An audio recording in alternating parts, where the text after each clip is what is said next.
views expressed on this program are those of the host, guest, and callers, and are not necessarily those of this station, its management, or other advertisers. You're listening to Transformation Talk Radio.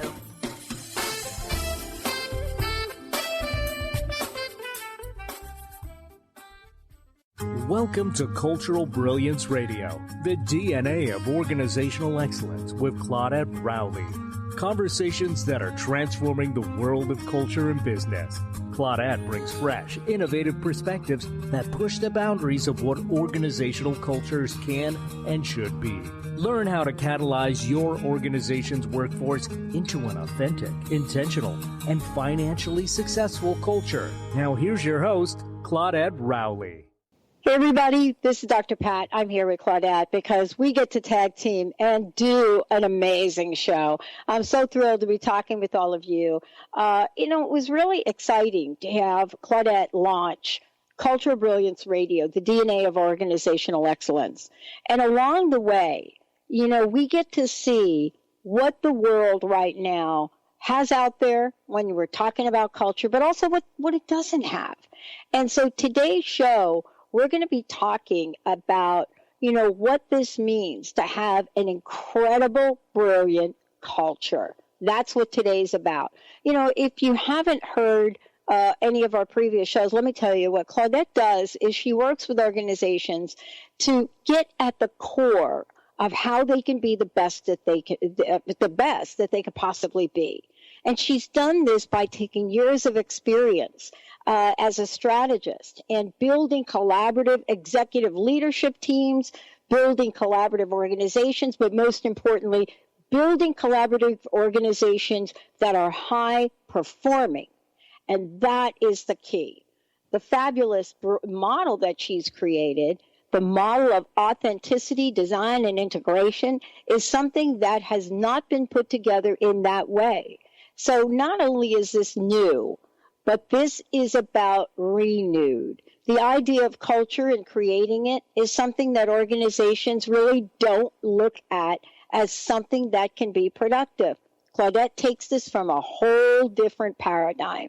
She is creating a completely new narrative on organizational culture. Claudette, thank you for joining me here today. It's kind of cool, right? Talk about the engine of a brilliant culture.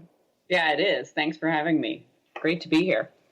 Yeah. Well, brilliant culture. Let's talk about this because we sometimes talk about culture as if culture didn't have any people in it, right? Doesn't have any people in it. That's like talking about a garden that doesn't have any plants in it, right? It's the same analogy. But at the same time, we forget that we're not just individuals. We're a group. We're a team. So what is it that you're now looking at that helps us better understand this idea of team?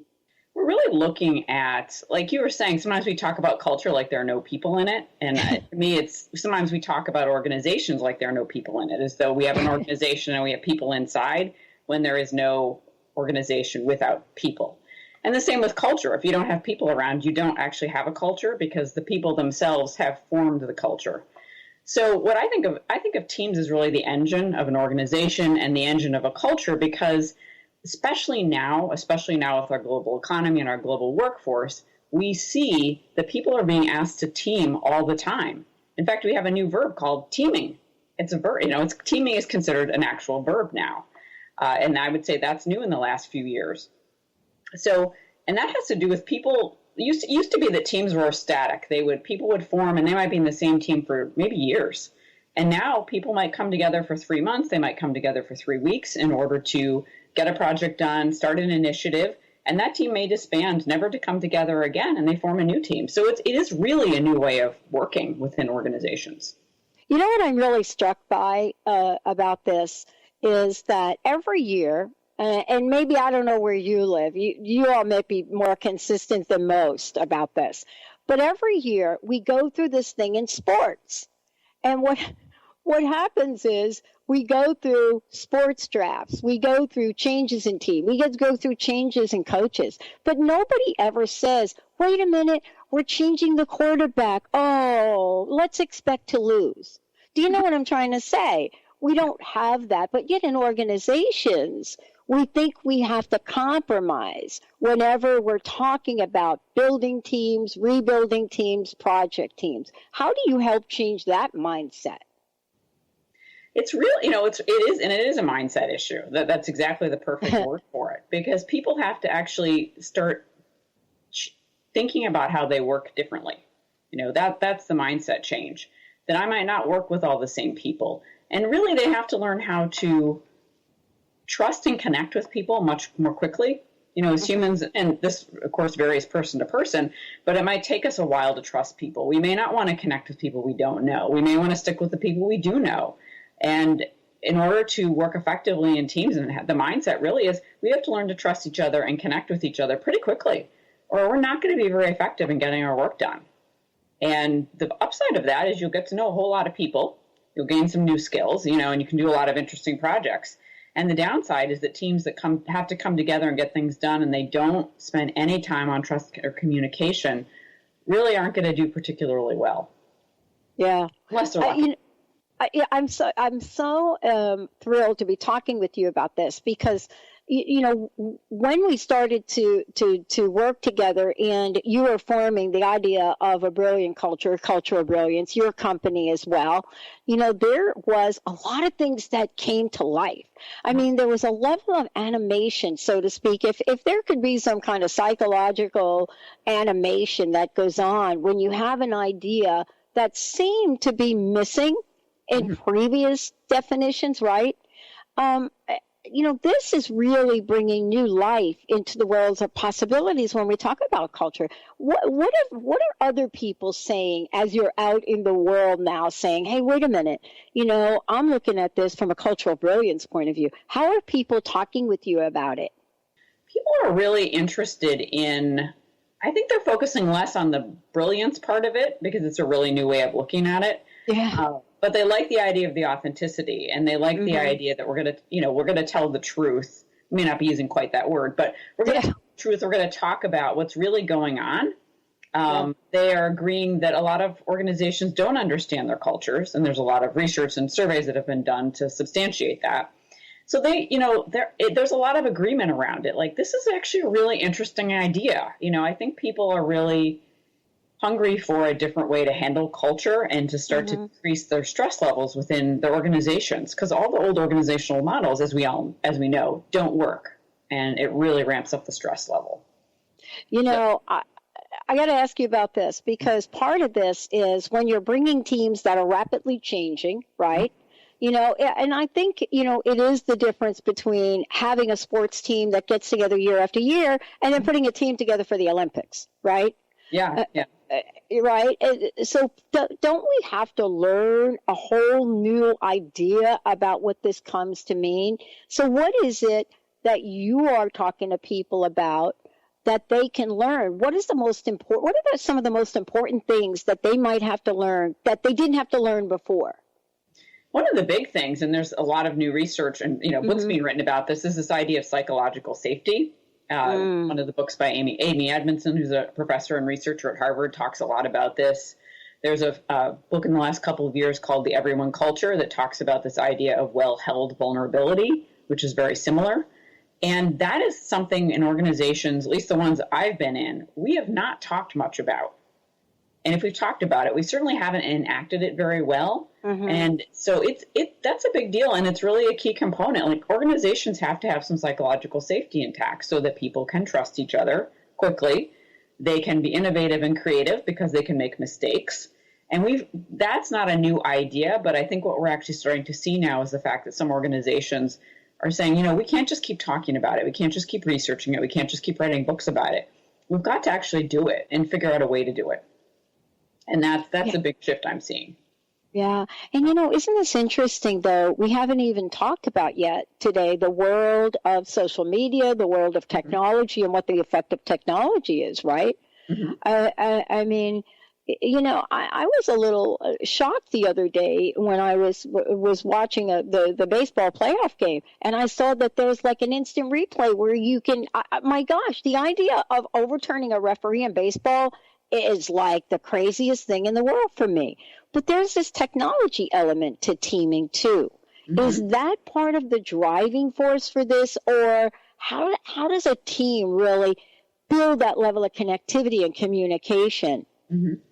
I mean, I think the technology it can help or hurt, right, depending on how you use it. So if you're going to just send emails back and forth, be on quick calls, that kind of connection's not going to work very well. I was actually facilitating a training yesterday in person, and someone brought up the fact. He said, people talk about the amount of email they have in their inbox. He said, but what you really have to look at is, are they physically all in the same location, or are they scattered around the world? And he said, in our company, for example, we're a one location company. And he said, people's email box, they're saying they haven't gotten email responses of people that literally sit 10 feet away from them. And his response is, get up and go talk to them. Oh. So it's really assessing, how to use technology to increase, I think, your relationships and your connectivity. And and when do you need to use your common sense again and say, I should just go face to face, talk to this person. I should pick up the phone. I should grab them in the hall and have a quick chat before our meeting and things like that. But when teams are not physically in the same location, or they're scattered around the globe, I mean, like Skype and so many different platforms are really going to help people have a face-to-face interaction, which I think is vital for teaming to work.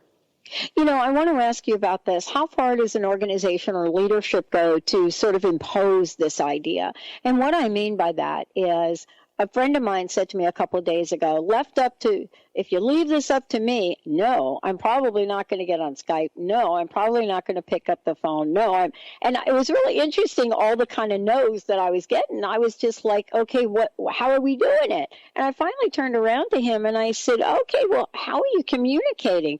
Oh, text messaging. Now, you and I both know the danger of text messaging, right? Oh, yeah. The danger of text messaging. And, people, we don't text very completely. It's just, especially in the business world. One of the things that I want to make sure to point out about teaming and culture of brilliant teams, and this again comes from Amy Edmondson's work, is that she talks about teaming as taking the mindset and practices of great teamwork. So it's not so much about the structure and design of teams anymore, unless you are going to be on a team, like you said, the sport, the Patriots, the Red Sox. I'm from Boston, so stay together for a really long time versus the Olympic team that comes together just for several months of intense work together. So really, it's the mindset and practices of teamwork, and that's what brings teaming together most effectively. So to your point about how far are we going to go to impose this within an organization? I think you make it come full circle and you make it part of your culture. Yeah. That it's part of our organizational culture. We're going to connect in these particular ways with each other. I worked with virtual teams, where I've suggested, this was in the last few years, everyone knows based on research and their own experiences that if you don't know someone, it's going to be hard to work with them. Why don't you schedule a 15 or 20 minute call and just have a get to know you conversation, talk about family, hobbies, whatever, where you live. And there's a lot of resistance to it. We don't have time for that. And I started to push back and say, so you have time to not work together well? You have time to have a conflict. You have time to not be creative. You have time for all those things, but you don't have time for a 20-minute phone call. And to really get people, this is a big mindset shift for people. Why would I waste time getting to know someone? Well, it's not a waste of time at all. It's the best investment you could ever make if you're going to work, especially virtually. I want to ask you a question about teaming and emotional intelligence. Mm-hmm. And the reason I want to ask you about this is because I know this is an area that you're not just interested in, but you're acutely aware of in cultural brilliance. Yes. And I don't know that we can say enough about it. When a team member seems to come unglued, and that could be over anything. You've seen it. I've seen it. People see it. Where is the tolerance level for that? And I think this is an important conversation because I know I asked you almost like a black and white question, and it's really not a black and white answer. Mm-hmm. But at some level, given the dynamics, I would love to hear from you. How do we stay authentic and not be emotionally unstable? Because I've been on teams, you've been on teams, I've had bosses that pounded on their desk and all of that stuff. where is the balance of letting people, what is the term, emote and become passionate? Where is there like this thing that crosses over to the dark side? Yeah, exactly. That's a great question.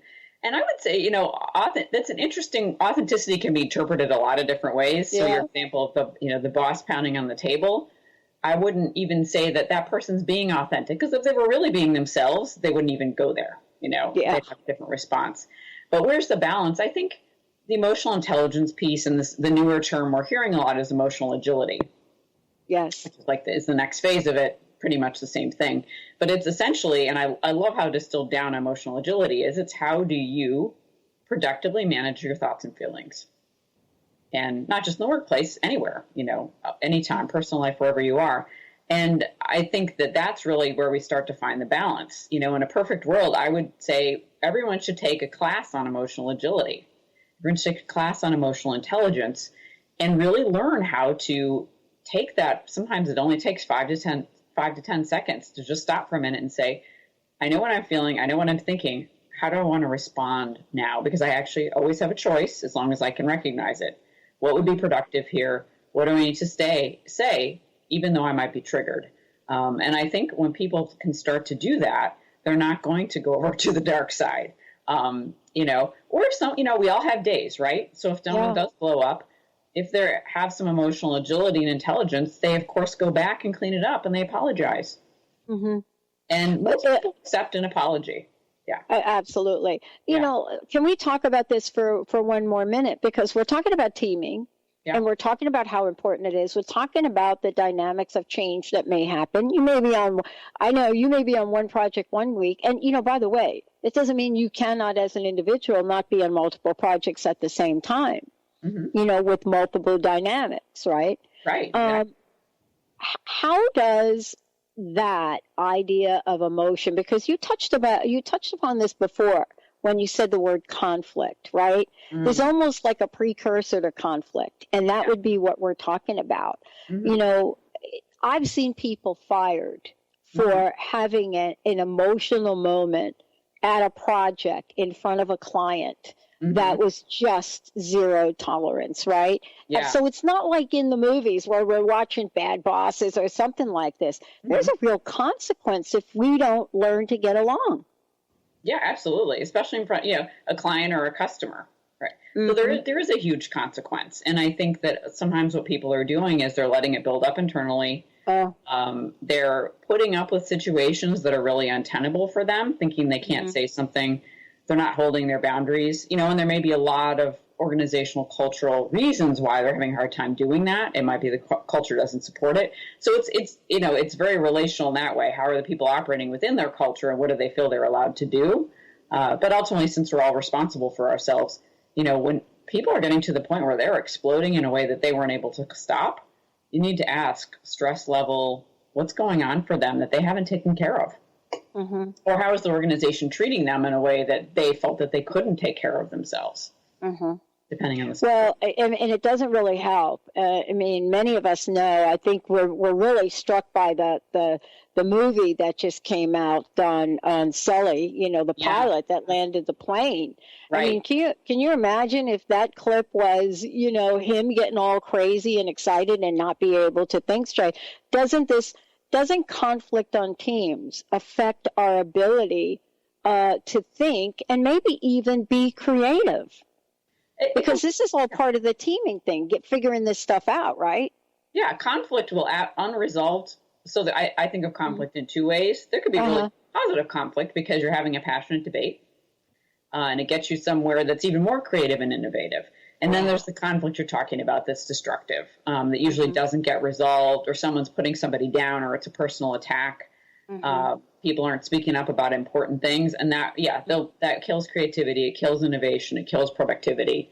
It is one of the number one things that organizations have to learn how to handle. People have to handle, and ideally, I like to have teams have agreements around how they're going to handle conflict. Like this has actually been discussed. They have a designed agreement that says, if a conflict occurs, and hopefully it will. If we're all just sitting around being nice, probably something's not being said. Right. When a conflict occurs, this is how we, will handle it within a certain amount of time. We'll handle it this particular way. this is what we'll do. And everyone agrees to those ground rules. Yeah. I mean, we're really clear now in the world we live in that there are organizations doing this really well. Yeah. Otherwise, this call right here between us would not be happening, right? Right. You know, there are organizations that have figured it out. And literally, if you are a company like Microsoft, which I'm familiar with because it's where I've lived, if you are an organization like Microsoft, you better make sure that the people that are on your service end of this, it doesn't matter where they live, are really, really good at what they do and understand the customer. And I've been very, very surprised at the service that I've gotten in a positive way. What is the delineating factor, if there is one thing that you think kind of sets an organization apart in a good way? What do you think has to be the juice in that? Generally speaking, it is their emphasis on their employees. It's how they're treating their people. And of course, their customers, but you could have great customer service and not be treating your people well. I think it's how they treat their people. Absolutely. What is and as a byproduct of that, how their culture is developing. What kind of culture do they have? How do they treat their people? What kind of turnover do they have? Is this considered a good place to work? Because people enjoy themselves. They feel challenged. They feel like there's a reasonable culture and a reasonable environment, and they feel supported. So and in those environments, typically people feel a little more comfortable being vulnerable.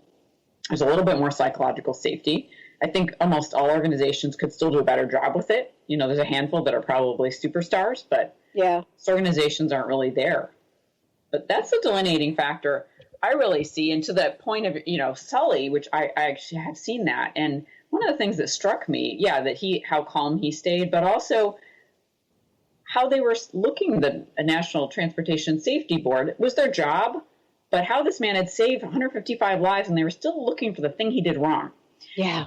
And that struck me how in organizations we see that so often in a way. Let's find the thing that you did wrong. Or if we catch you doing something wrong, let's really focus on that. Right. And let's forget to talk about, all the things that you did really well. Right. And that really kills people's souls. Yeah. Wow. Yeah. I love this conversation. Claudette Rowley joining me here today. We're, for those of you tuning in, it's so great to have you here. Cultural Brilliance Radio. It's a regular show. This is Claudette's show. This is something we get to talk about. When we come back, we're going to talk about just that. That movie was a perfect example of when cultures clash. Totally an example of that in a lot of ways. But there are many, many more. And many of you know what we're talking about. When we come back, we're going to talk about that with Claudette, about what does that mean when cultures clash? What does that actually feel like? Is it what you think it is? Stay tuned. We'll be right back.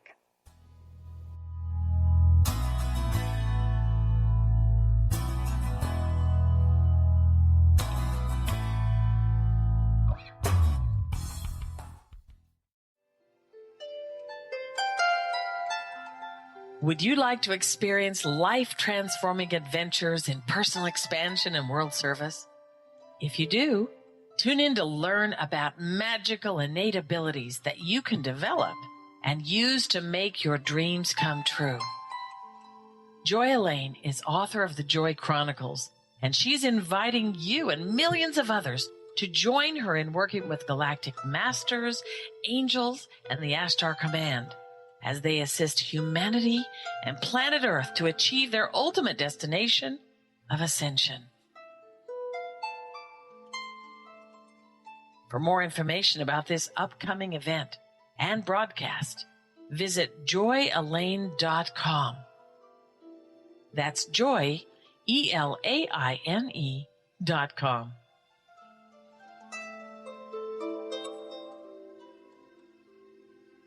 What is a brilliant culture? And how do we create them? Why are they important? Claudette Rowley has created a breakthrough 5-step process to help you design a culture that is authentic, innovative, and successful. Learn how to create change with Cultural Brilliance Radio, the DNA of organizational excellence, and Claudette Rowley. To learn more or work with Claudette, visit ClaudetteRowley.com. Francine Vale is a being of light. She believes that all people of planet Earth are as well. As co-host of the Angel Healer radio show, Francine teaches you heart-centered ways to manifest healing on your own behalf and how to integrate love more fully into your daily life. Connect with your angels as you find your life flowing with ease and harmony. Walk the path of light with Francine and Dr. Pat Basili every month on TransformationTalkRadio.com.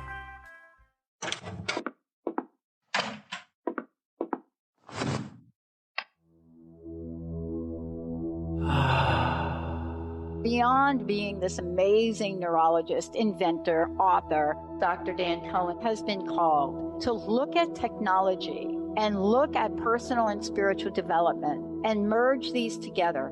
His technology uses the healing and psychospiritual effects of synchronized sounds, vibrations, electromagnetic fields, and how that interacts with us in our nervous system in what we're calling the Soul Tech chair. The Soul Tech Lounge induces profound levels of relaxation that transition over time into deep meditative states. The synchronized sound, vibration, and magnetic field induce these states. The subject doesn't have to work at it. To learn more, go to soltechwellbeing.com. That's SOLTEC Wellbeing.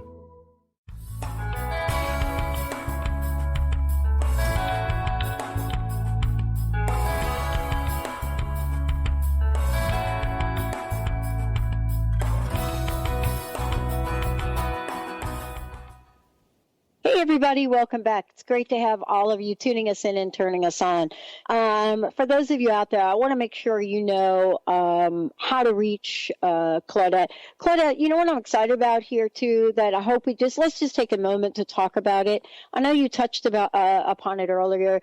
You work with organizations and not only just facilitating workshops, but you work with organizations on cultural brilliance. Also, you're a keynote speaker and so forth for folks listening that want to bring Claudette in to speak in your organization. What's the best way for people to find out more about you and to contact you directly? Thanks, Pat. So my website is culturalbrilliance.com. My direct phone number is 781-538-6616. And I'd love to talk with anybody about bringing cultural brilliance into your organization, keynote speaking, doing some executive coaching for your leadership team. There are a lot of ways to start to look at your culture and understand it better, and even take a baby step forward. Nice. So have a minor impact on the culture that maybe can reverberate throughout it. Yeah, and also if they go to your website, they'll be able to look at the leadership mindset. So maybe you can tell folks a little bit about that. Yeah, the leadership mindset is an email that comes out on Mondays, and it's designed to be very, very short, something you can read in a minute or two to help you have some new thoughts or insights for the week. Awesome. Before the break, we were talking about teams, and we're talking about teaming, which is a new term, really, for a lot of folks. They may not know what that means. And we're talking about it now in the context of culture. There is something that we are familiar with, though, when we talk about culture clash. It's actually like a real term. Yeah. It doesn't feel good if you're part of it, right? No. What is it, and what is it that you've discovered you could do to help organizations? Can it even be repaired? I don't know.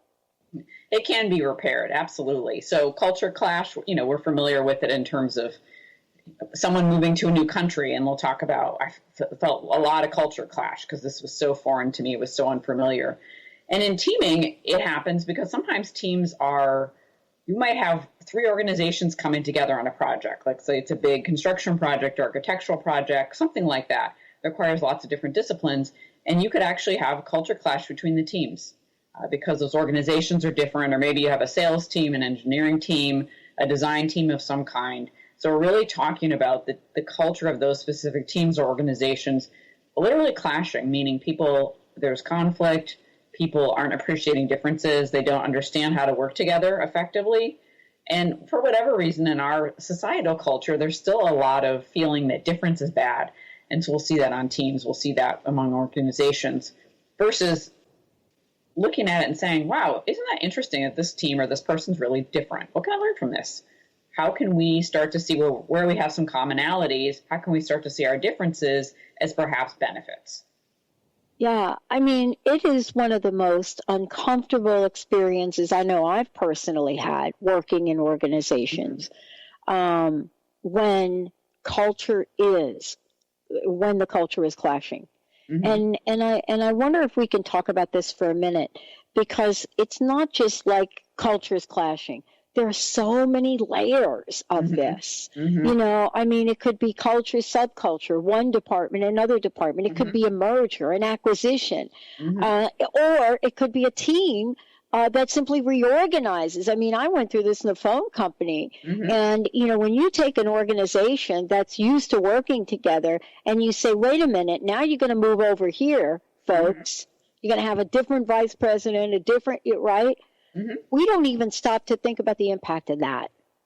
We really don't. And that it's not so much that it happens, it's how as we talked about before, it's how it happens. Yeah.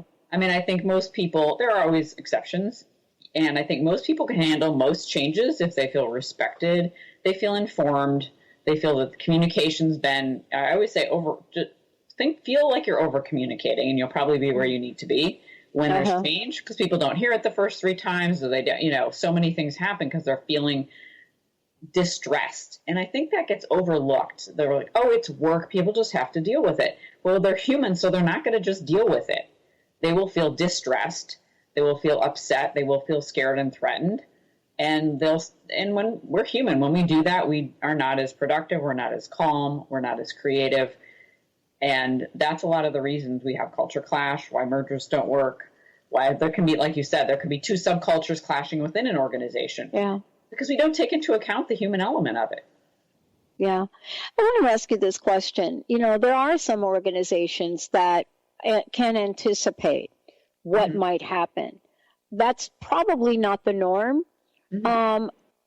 Is there a difference, you know, for you in going into organizations?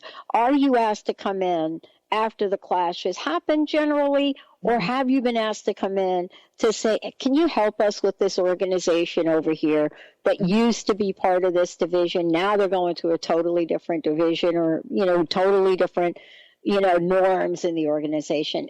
How does this unfold, and what would you prefer? What would you recommend? I'm usually called in after the clash has happened, right? Because organizations, many of them are still very reactive and in problem-solving mode, you know, so wait. And I want to make one comment that I think is so related to this, is this element of time. The leaders will say, well, we should focus on our culture, but we don't have time. Oh, boy. And I get that sometimes timing is important, and one time may be a little better than another time. Yeah, there are those nuances to it. And by and large, how can you not have time to focus on your culture, which is actually driving everything that you do? And so the same can come up with the concept you were just talking about, is how do organizations do this well? How do they start to understand that they actually need to plan? They need to be proactive in terms of actually planning change.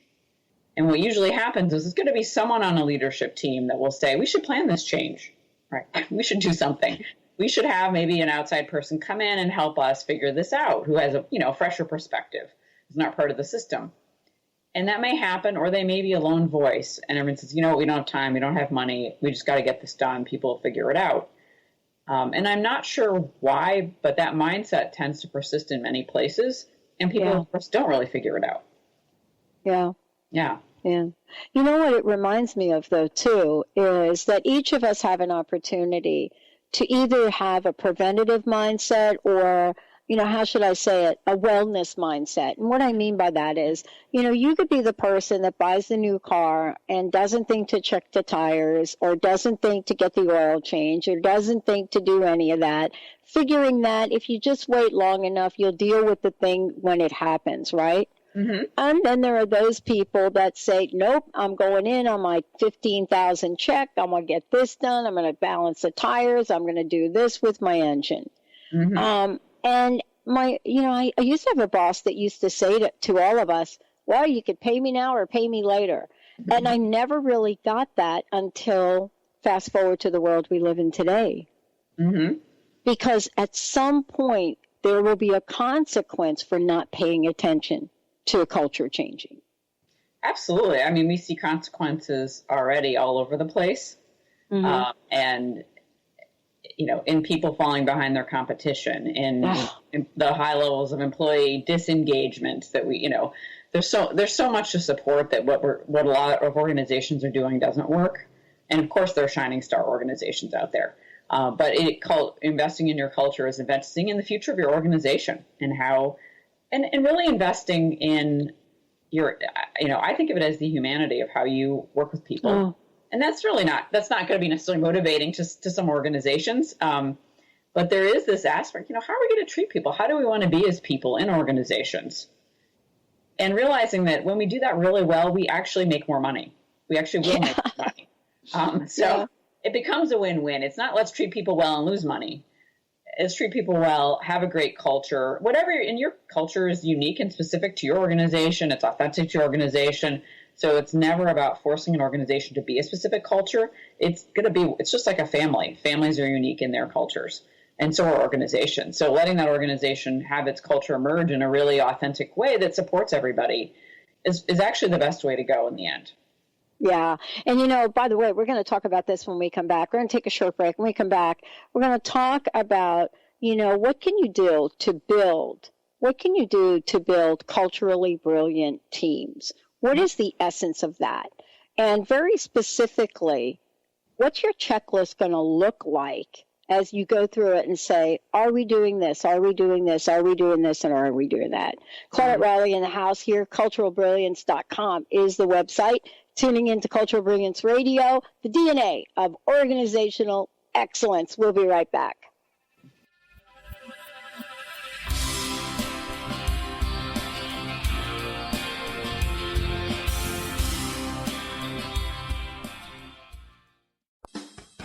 Wow. Hey, everyone. Welcome. Welcome to the Dr. Pat Show. This is Talk Radio to Thrive By. I'm telling you, I got to pinch myself some days because when each of us gets called to do something that we so not thought was in our wheelhouse to do for a purpose that's so much greater than us, we get to show up and shine.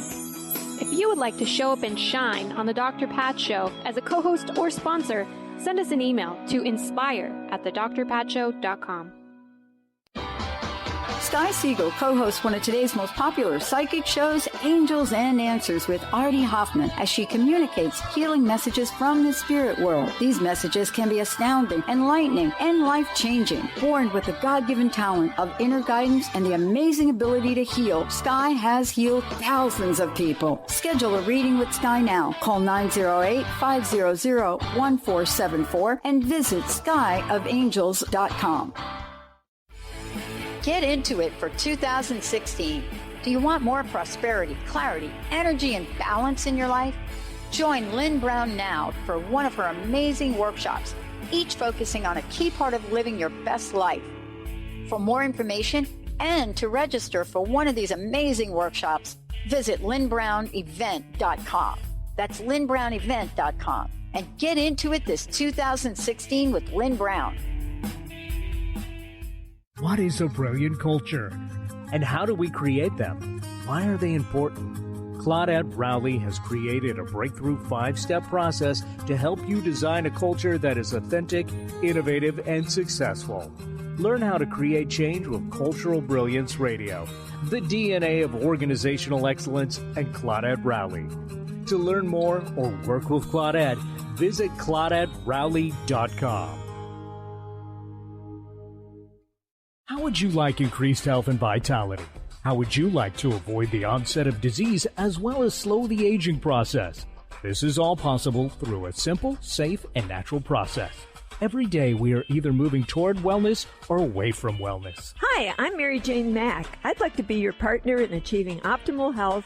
Contact me now at maryjanemack.com or call 425-392-0659. Visit maryjanemack.com. Holistic Medical Center is where you find it all. A healthy space with doctors who care, see, and listen to the whole you. Hi, this is Dr. Darvish. If you have not found an answer to your chronic symptoms, you will find answers here at Holistic Medical Center. Our doctors find the root cause of your symptoms and guide your body towards healing naturally. We transform lives from within. Visit drdarvish.com or call 425-451-0404.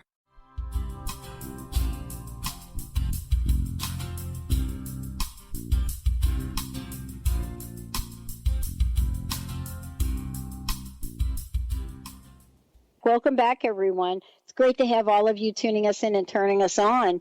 So for those of you that want to find out more about the work that Claudette is doing, please go to the website, culturalbrilliance.com. If you've missed any of the radio shows, you can go to her website and the radio page.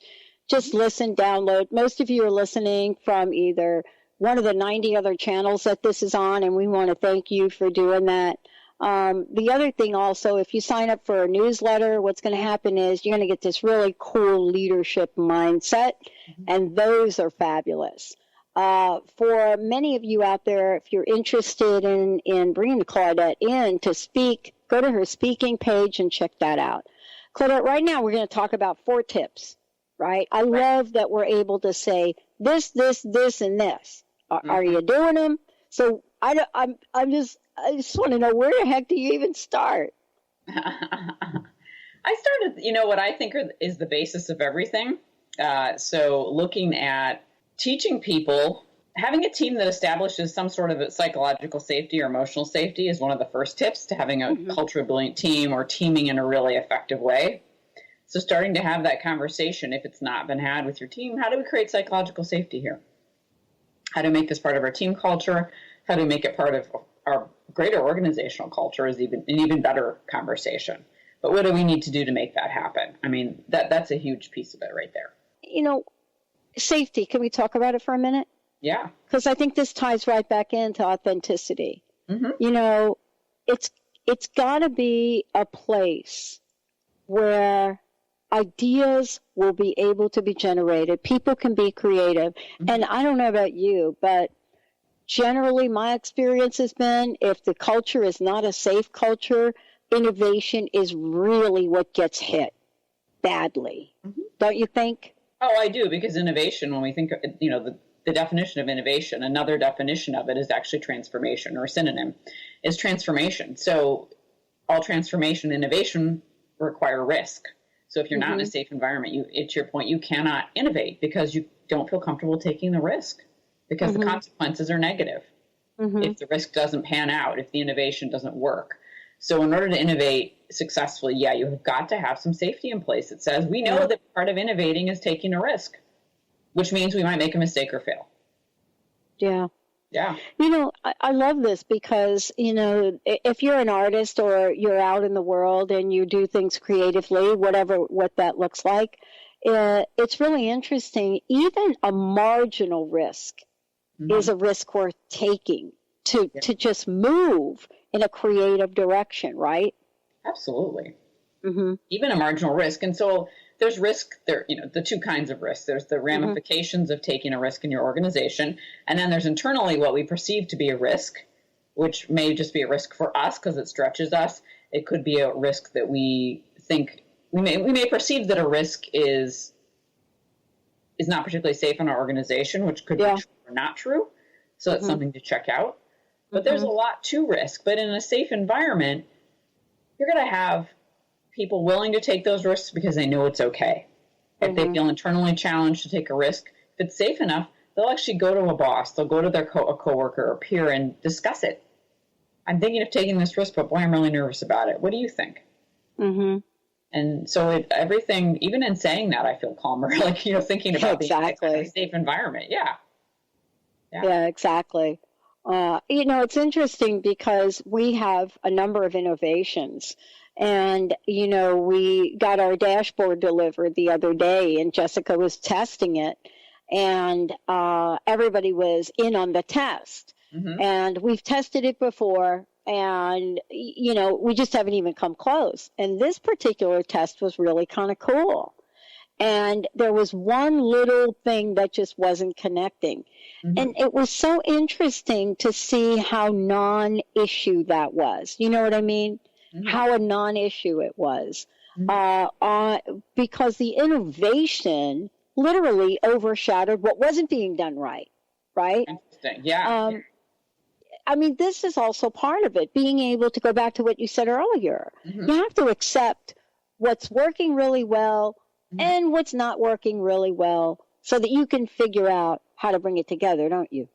Yeah, you do. And, so much research on entrepreneurship has really been, there was this thinking that entrepreneurs took more risks than other folks, but they found in a set of research that was done that they actually don't. They learn from their risks. They learn from their mistakes that don't go well. And then, okay, we tried that. Oh, that didn't work out well. What do we learn from it? How can we apply it on to the next thing? And Ryan, when you're talking about your dashboard, one little thing not working, it's kind of like that.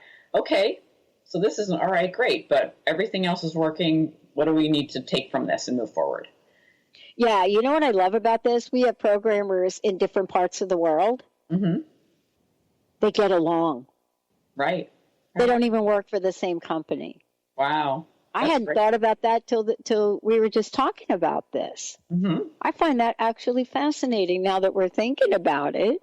Yeah. How much does personality play? Or is it not even relative in the scheme of things? I think it's only relative if you have someone whose personality is, an outlier, really challenging to handle kind of personality. But I think for most personalities, by and large, as long as it's about the vulnerability, and I think it's really about the emotional intelligence, emotional agility piece. So if you have some emotional intelligence and you can understand how to connect to different people and you can read people, you can be a little bit agile, stop and think of, like we said before, stop and take a breath and think about how you want to respond to things. Your personality is really not going to matter very much. And you can try to, personality clashes are really another way of saying, I don't understand you, and because I don't understand you, you're making me uncomfortable. And I find you hard to work with. Yeah. Yeah. I know we haven't talked about it in this show, in this particular show or conversation, but we have talked about it, and it's trust. Yeah. Underneath all of this, there's got to be a tip about trust and building trusting relationships.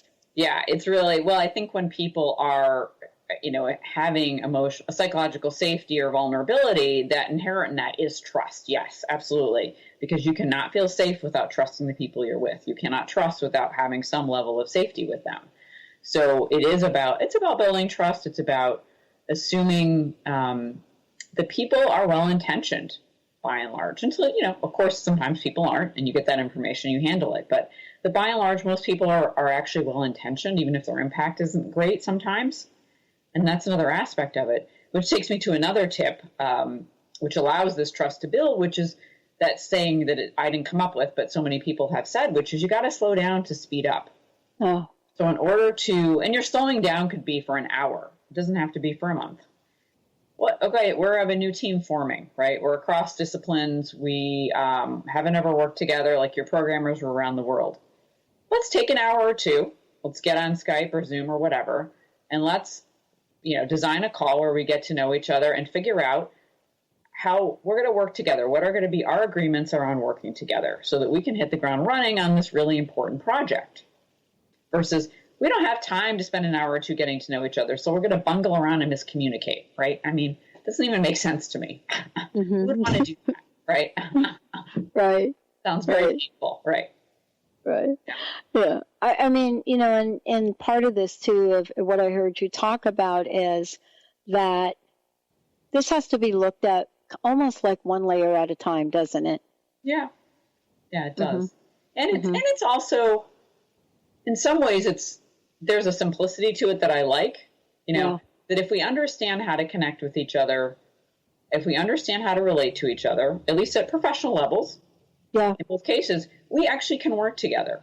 Yeah. And if we peel back most organizational issues and problems all the way back down to their core, it's usually that people don't know how to work together, so they can't solve problems well, make decisions well, communicate effectively, manage up, manage down, whatever.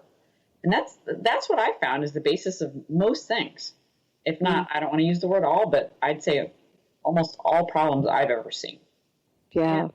What a great show. Wow, the time has just gone by so quickly. Thank you so much for today. I wanted to ask you, what's your personal message? What would you like to leave us with here? The personal message is that I was working in an organization a couple of months ago doing some teaming and team building work, and this was the first time this company had come together to do anything like that, so it was new to them. And at the end of the session, it was really great because when we were debriefing, someone actually said, this gentleman said, I'm getting that this is all about communication. It's really about communication. And that was an amazing thing to hear, because it is actually almost all about communication. Because once we communicate effectively, we can get so much done in our work and get so much done in our company and for the world. So that's my message. And you also work with organizations and teach communication workshops and coaching on that. Absolutely. Love to do that. All right, everyone. Thank you all for tuning us in, turning us on. Please go to culturalbrilliance.com. If you want to find out more about us, go to transformationtalkradio.com, consciousbusinesschannel.com.